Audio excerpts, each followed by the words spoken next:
Karaha ifarana ny taona de samy manana le tanjona sy nofinofintsika isika de omena anareo ny fomban-drazan'ny Ntaolo fahiny mba hahalalantsika le fomban-drazana ihany koa fa tsy de le hoe fomba vaovao foana zany e. Inona avy le izy a? Paoma de sakay a de zavatra maitsomaitso zay ravina tianao a de ty vovoka canola moa zany hoe filazana vovoka canola sy ny inona zany ataontsika voaloha alaintsika ny paoma de andrarahantsika kely eto amboniny eto ilay canola.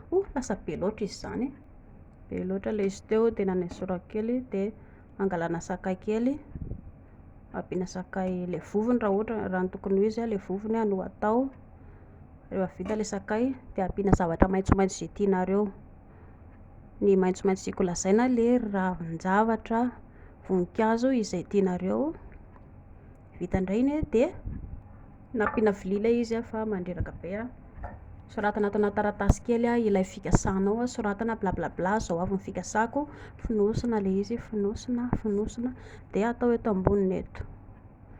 Rehefa vita izay saromana vita aloha izay. Rehefa vita izay de fatorana amin'ny kofehy mba tsy hivotsitra mba tsy hiparitaka izy rehetrarehetra, fatorana. Za zany tsy manana kofehy fa zay no atoroko anareo, fatorana. Rehefa fatorana le izy avy eo voaka aloha naka jirofo za. Rehefa fatoranareo amin'ny kofehy le izy de alaina isan'andro ianao rehefa hoe mifantoka misy zavatra fikasana kely anankiray de isaka mametraka jirofo kely anankiray ohatran'izao eo amin'ilay loza, eo amin'ilay paoma ianao de mifantoka tsara ohatran'ireny hoe mivavaka ireny de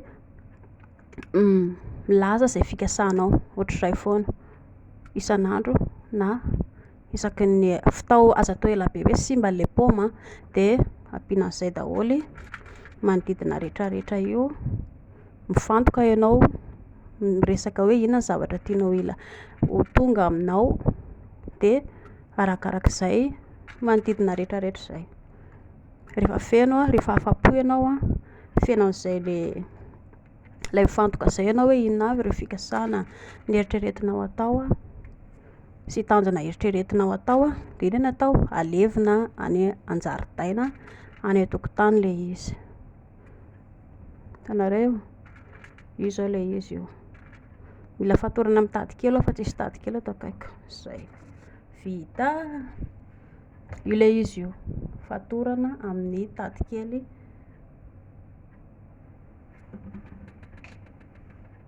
Io le izy noho ny efa vita.